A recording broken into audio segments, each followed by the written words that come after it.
Bienvenue à tous dans cette nouvelle édition d'Information, toute l'actualité de la région. Et on commence avec cette info, l'un des deux frères Jourdain qui avait été condamné pour le quadruple meurtre au carnaval du Portel en 1997 est décédé. C'est une information rapportée par nos confrères de La Voix du Nord. Jean-Louis Jourdain purgeait sa peine de prison à perpétuité au centre pénitentiaire de Caen.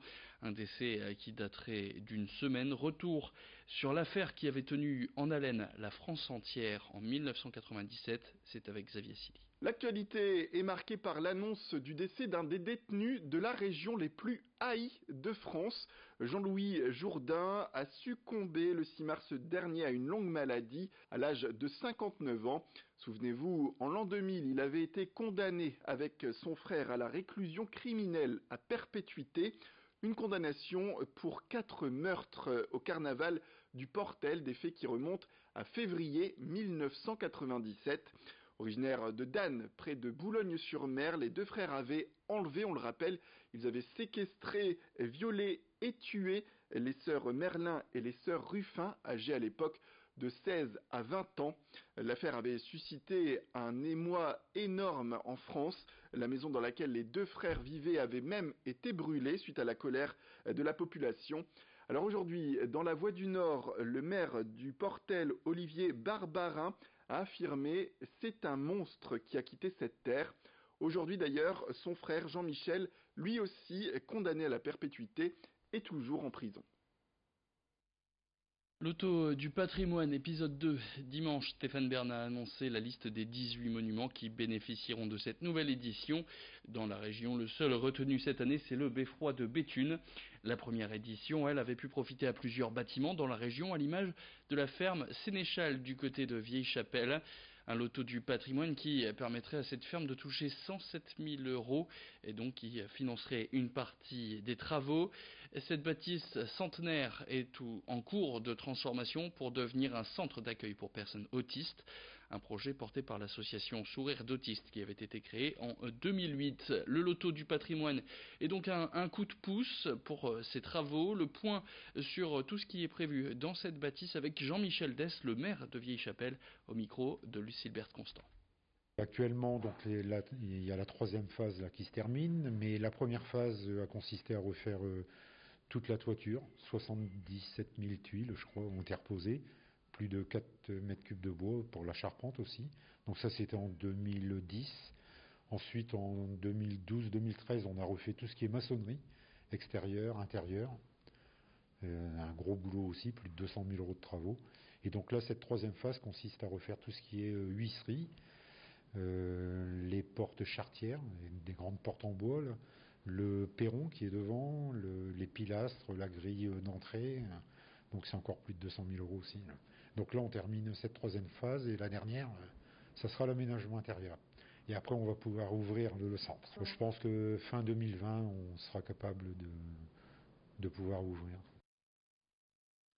Pour accélérer le retour à l'emploi des allocataires du RSA, le département du Nord a inauguré ce mardi sa première maison départementale de l'insertion et de l'emploi. C'était du côté de Roubaix.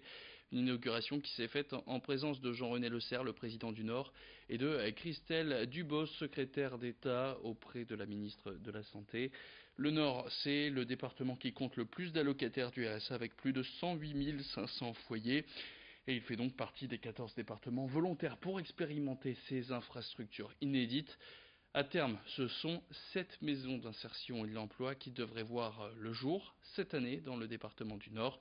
L'objectif, c'est de raccourcir les délais de prise en charge des nouveaux locataires du RSA et de mieux orienter ces personnes vers les dispositifs adaptés à leur profil, notamment grâce à un nouvel outil appelé Coach Emploi qui permet un suivi régulier. Le fonctionnement de ces nouvelles maisons avec Doriane Bécu, vice-présidente du Nord, au micro d'Idil Gunaï. Avant, vous étiez allocataire RSA, vous n'aviez pas de rendez-vous avant au minimum 3 ou 4 mois. Aujourd'hui, vous faites votre demande de RSA, en moins d'un mois et 15 jours actuellement ici sur Roubaix, vous êtes vu par un agent où on prend le temps avec vous de connaître vos besoins, vos difficultés et on vous oriente. Et en vous orientant, ici, on a mis en place un système de coach emploi avec un accompagnement très renforcé où les gens sont vus au minimum une fois par semaine et en fonction de leurs besoins, ça peut être 2 ou 3 fois par semaine pour que le plus vite possible, ils puissent retrouver un travail ou une formation. Ça fait 1 mois qu'on a ouvert cette maison, on a reçu à peu près 100 personnes, donc on les a orientées vers Pôle emploi ou vers des acteurs qui travaillent sur l'accompagnement socio-professionnel, mais on a aussi coaché 30 personnes et en moins d'1 mois, on a déjà 7 personnes qui ont retrouvé un emploi ou une formation, dont une personne qui était sans domicile fixe. Donc on lutte vraiment contre la précarité grâce à ce nouveau dispositif.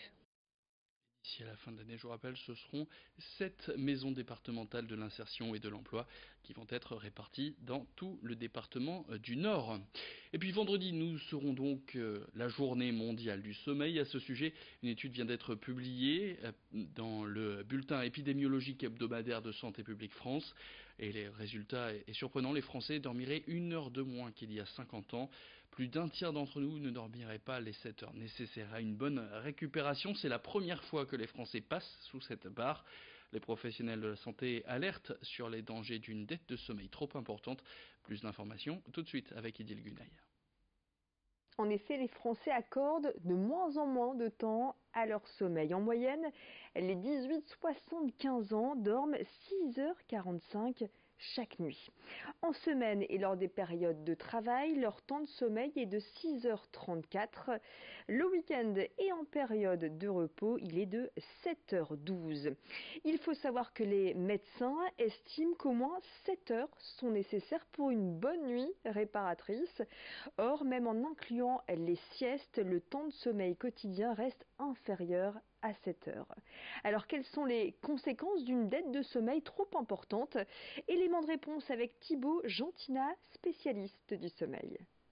Alors la dette de sommeil, c'est tout simplement une insuffisance de sommeil, c'est-à-dire je ne dors pas suffisamment par rapport à mon besoin, en sachant que le besoin de sommeil est très variable selon les individus. Ça, c'est une donnée très individuelle, donc il faut déjà connaître le temps de sommeil nécessaire à chacun pour pouvoir dormir suffisamment.